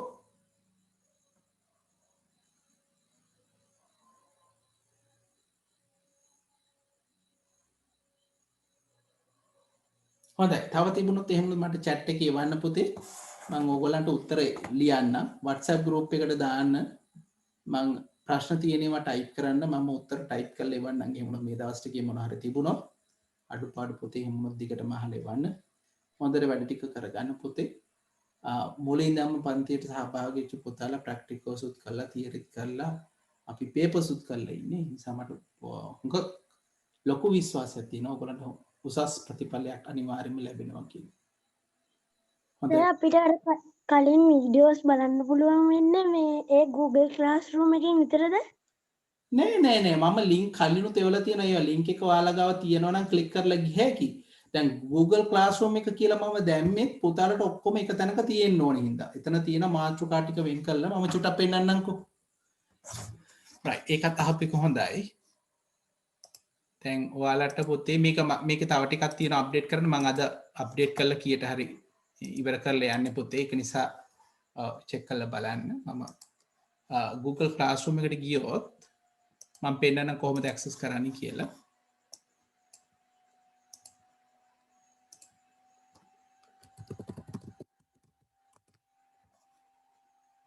මේක යටතේ මම හදලා තියෙනවා.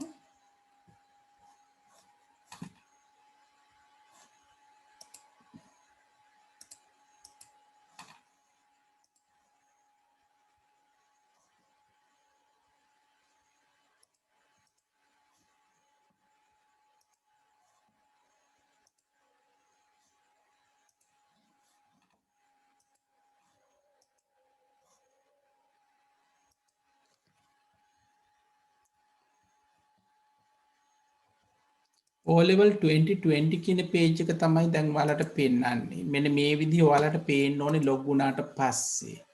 ඒකෙත් පුතාලට ඕන තොරතුරු තියෙන class work කියන තැන මෙතෙන්ට යන්න. දැන් මෙතෙන්ට ගිහපුවාම මේකේ මම videos දාලා තියෙන මාතෘකා යටතේ internet email multimedia html. දැන් උදාහරණයක් විදිහට html ගැන ඇහුවා. html මම සිංහල යටතේ මෙන්න එක වීඩියෝ එකක් තියෙනවා. ක්ලික් කරලා පුතාලට බලන්න පුළුවන්. මේ වෙබ් පිටු නිර්මාණය කරන්නේ කොහොමද කියන එක. දැන් වෙබ් පිටු නිර්මාණය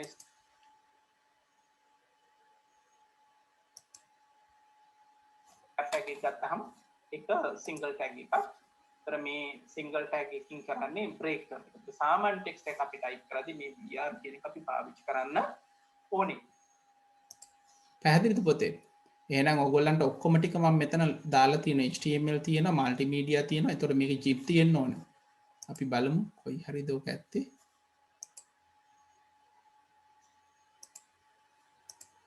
මේකේ zip තියෙන්න ඕනේ.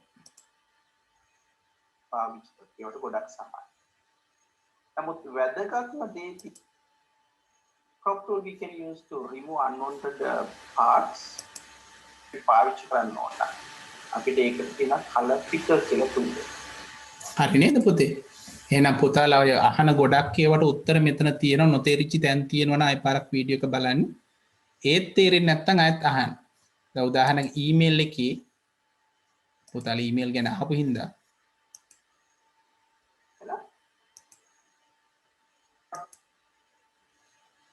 උදාහරණයක් මේ account කියන බටන් එක ක්ලික් කරන්න. ඒකට බලන්න කොහොමද මැසේජ් එක ආපහු. හරි ඒකේ මාතෘකාව පටන් ගන්නේ කොහොමද? මේ කියනවට බෝස් කියලා කියනවා. හරි. එහෙනම් පුතේ ඔක්කොම ටික තියෙනවා. ඊට පස්සේ exams ටික තියෙනවා. මේක කරලා යන්න අනිවාර්යයෙන්ම 2019 සිංහල කියලා. අපි 2018 සිංහල පේපර් එකේ link එක තියෙනවා. ඒක ක්ලික් කරපුවාම පුතාලා පේපර් එක යනවා. ඒ පාරක් ආන්සර් කරලා බලන්න කීයක් මේ සැරේ හරියට ගන්න පුළුවන්. හොඳට ප්‍රැක්ටිස් කරලා යන්න. ඊට පස්සේ පේපර් ඩිස්කෂන් උත් වෙනම දාලා තියෙනවා. මම මේ ටිකත් අප්ලෝඩ් කරන්නම් අද. එතකොට මේ පේපර් සෙට් එකත් මේ කියනවා. එතකොට ඔක්කොම පුතාලට ඕන තොරතුරු ටික එක තැනක තියෙනවා. එතකොට මම Google Classroom පාවිච්චි කරන ඒකට. ඒ කියන්නේ අපිට අවශ්‍ය ඔක්කොම ටික එක පිළිවෙලකට හදාගන්න තමයි මම මෙතන ලින්ක්ස් ටික දාලා තියෙන්නේ. නැත්නම් මට WhatsApp එකෙත් මේක දාන්න පුළුවන්. නමුත් පිළිවෙලට දාන්න අමාරුයි. ඒක නිසා.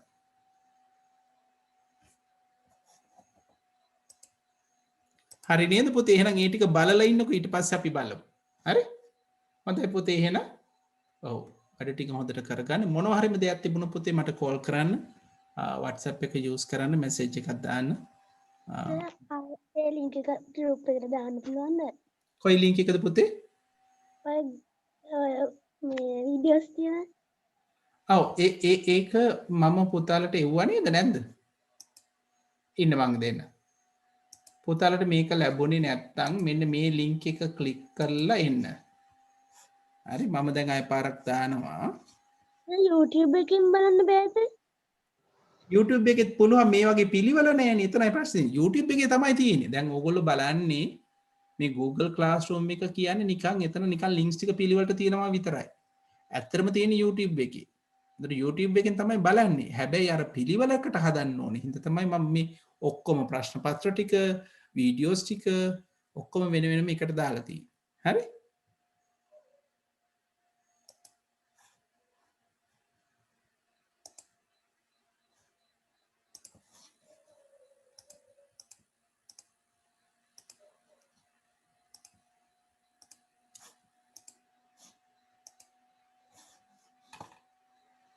මම chat එකේ පුතේ ඔන්න link එක දැම්මා. මේක බලලා ඔන පුතේ දෙනවා ඒක දාගන්න. මම WhatsApp එකෙත් දානවා ඒක.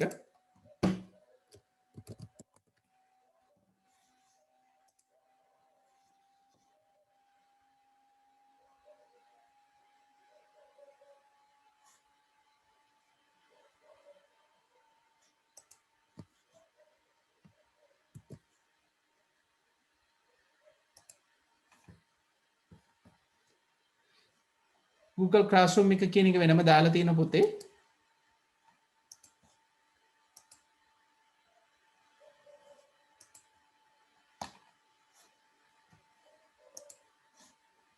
හරි නේද එහෙනම්? ඔය ටික බලන්න එහෙනම් පුතේ. අඩුපාඩු මොන හරි තිබුණොත් chat එකට හරි මට message එකක් හරි එහෙම උනොත් දාන්න. එහෙම උනොත් මම උදව් කරන්න. හරිද පුතේ එහෙනම්? right. එහෙනම් පුතේ අපි ක්ලාස් එක නතර කරනවා. පුතාලා හැමෝටම හොඳ ප්‍රතිඵලයක් ගන්න අවශ්‍ය ශක්තිය ධෛර්යය මම ප්‍රාර්ථනා කරනවා පුතේ. මේ දවස් කීපෙ තියෙන්නේ පොඩ වොරි වෙන්න එපා පුතේ. තීරු ටික හොඳට බලා ගන්න. ඔයගොල්ලෝ පේපර්ස් කරා ප්‍රැක්ටිකල්ස් කරා. ඒක නිසා මට සෑහෙන විශ්වාසයක් තියෙනවා ඔයගොල්ලන් හොඳ ප්‍රතිඵලයකට යන්න පුළුවන් කියන එක. කලබල වෙන්න එපා අංක 1. සමහරට අපිට පේපර් එක ගත්තාම ප්‍රශ්න ඔක්කොටම උත්තර ලියන්න බෑ. හරි?